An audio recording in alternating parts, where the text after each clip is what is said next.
ಸ್ಪರ್ಧಾಟ ತರಗತಿಗೆ ಸ್ವಾಗತ ಸುಸ್ವಾಗತ.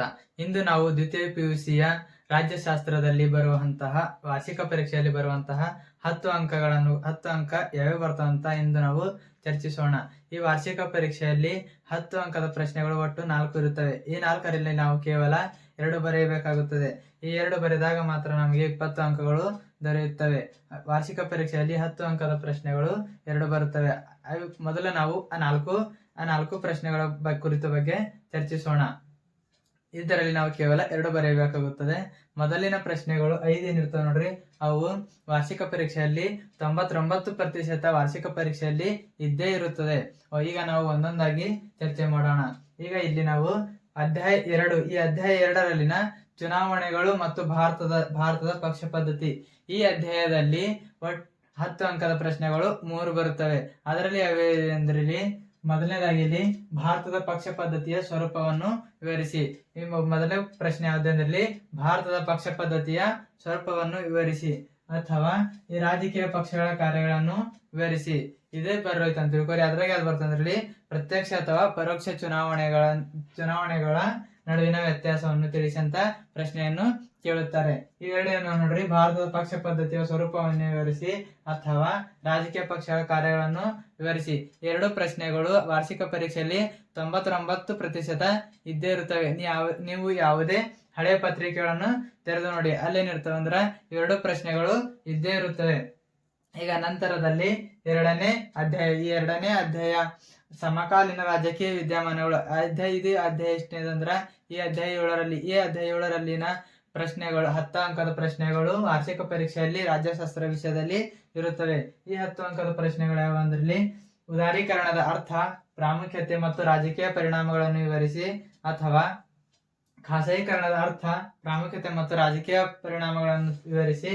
ಇದು ಬರ್ಲೈತೆ ಅಂತ ತಿಳ್ಕೊರಿ. ಜಾಗತೀಕರಣದ ಅರ್ಥ, ಪ್ರಾಮುಖ್ಯತೆ ಮತ್ತು ರಾಜಕೀಯ ಪರಿಣಾಮಗಳನ್ನು ವಿವರಿಸಿ.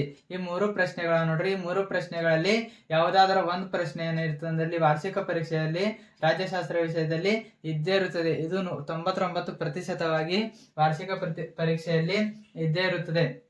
ಇವು ಮೊದಲಿನ 5 ಪ್ರಶ್ನೆಗಳು ನೀವು ಓದಿದ್ದೆ ಆದಲ್ಲಿ ವಾರ್ಷಿಕ ಪರೀಕ್ಷೆಯಲ್ಲಿ 10 ಅಂಕದ 2 ಪ್ರಶ್ನೆಗಳು ಇರ್ತವೆ. 10 ಅಂಕದ 2 ಪ್ರಶ್ನೆಗಳಲ್ಲಿ ನೀವು 20ಕ್ಕೆ 20 ಅಂಕ ಗಳಿಸಬಹುದು ಎಂದು ಹೇಳುತ್ತೇವೆ. ಏಕೆಂದರೆ ಇಲ್ಲಿ 4 ಪ್ರಶ್ನೆಗಳು ಇರುತ್ತವೆ. ಈ 4 ಪ್ರಶ್ನೆಗಳಲ್ಲಿ ನಾವು ಕೇವಲ 2 ಪ್ರಶ್ನೆಗಳು ಬರೆಯಬೇಕಾಗುತ್ತದೆ. 2 ಪ್ರಶ್ನೆಗಳು ಈ 5ರಲ್ಲಿನ 2 ಪ್ರಶ್ನೆಗಳು ವಾರ್ಷಿಕ ಪರೀಕ್ಷೆಯಲ್ಲಿ ಇರುತ್ತವೆ. ಇವೇನ್ರ ನಿಮ್ಗೆ ಡೌಟ್ ಇತ್ತು ಅಂತ ತಿಳ್ಕೊರಿ. ನೆಕ್ಸ್ಟ್ ಇವು ಇನ್ನೆರಡು ಇರ್ತಾವ ನೋಡ್ರಿ. 2ರಾಗ ಬರೆಯಿರ್ತಾವ.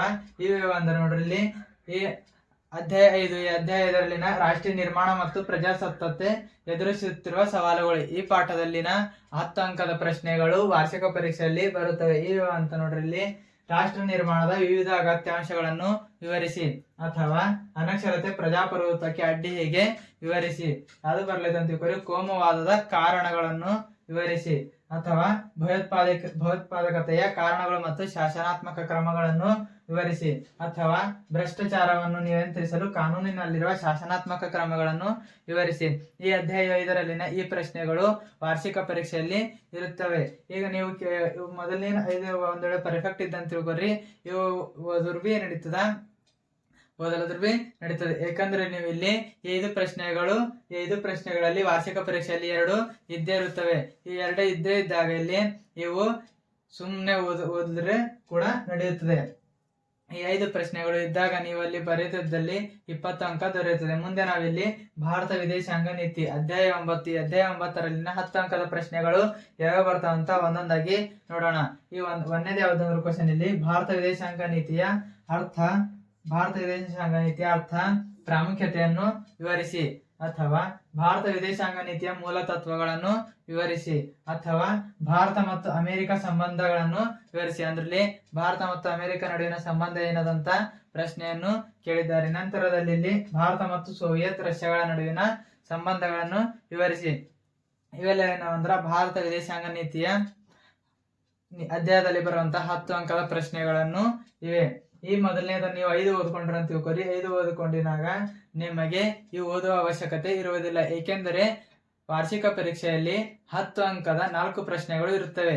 ಈ 4 ಪ್ರಶ್ನೆಗಳಲ್ಲಿ ನಿಮಗೆ ಕೇವಲ ಎರಡು ಪ್ರಶ್ನೆಗಳಿಗೆ ಉತ್ತರ ಮಾಡಬೇಕಾಗುತ್ತದೆ. ಈ 2 ಪ್ರಶ್ನೆಗಳು ಮೊದಲ 5ರಲ್ಲಿನ 2 ಪ್ರಶ್ನೆಗಳು ಇದ್ದೇ ಇರುತ್ತವೆ. ಹೇಗೆ ನೋಡಿಲ್ಲಿ, ಭಾರತ ಪಕ್ಷ ಪದ್ಧತಿಯ ಸ್ವರೂಪ, ರಾಜಕೀಯ ಪಕ್ಷಗಳ ಕಾರ್ಯಗಳು, ಪ್ರತ್ಯಕ್ಷ ಮತ್ತು ಪರೋಕ್ಷ ಚುನಾವಣಾ ನಡುವಿನ ವ್ಯತ್ಯಾಸ. ಈ 3ರಲ್ಲಿ ಒಂದು ಪ್ರಶ್ನೆಯು ವಾರ್ಷಿಕ ಪರೀಕ್ಷೆಯಲ್ಲಿ ಇದ್ದೇ ಇರುತ್ತದೆ. ನಂತರದಲ್ಲಿ ಉದಾರೀಕರಣ, ಖಾಸಗೀಕರಣ, ಜಾಗತೀಕರಣದ ಅರ್ಥ, ಪ್ರಾಮುಖ್ಯತೆ, ರಾಜಕೀಯ ಪರಿಣಾಮಗಳು. ಈ 3ರಲ್ಲಿ ಒಂದು ಪ್ರಶ್ನೆಯು ವಾರ್ಷಿಕ ಪರೀಕ್ಷೆಯಲ್ಲಿ ಇದ್ದೇ ಇರುತ್ತದೆ. ಇವು 6 ನೀವು ಪರ್ಫೆಕ್ಟ್ ಆದ್ರೆ ತಿಳ್ಕೊರಿ, ನಿಮಗೆ 20 ಅಂಕ ಖಚಿತವಾಗಿ ದೊರೆಯುತ್ತದೆ. ಇವುಗಳ ಉತ್ತರ ನಿಮಗೆ ಬೇಕಾದಲ್ಲಿ ಇನ್ಸ್ಟಾಗ್ರಾಮ್ ಪೇಜ್ನಾದ ಸ್ಪರ್ಧಾ ಅಡ್ಡವನ್ನು ನೀವು ಸಂಪರ್ಕಿಸಬಹುದು. ಇಲ್ಲಿಯವರೆಗೆ ವೀಕ್ಷಿಸಿದ್ದಕ್ಕಾಗಿ ಧನ್ಯವಾದಗಳು. If you like the video, do not forget to subscribe and comment below. Thank you for watching, and do not miss upcoming videos.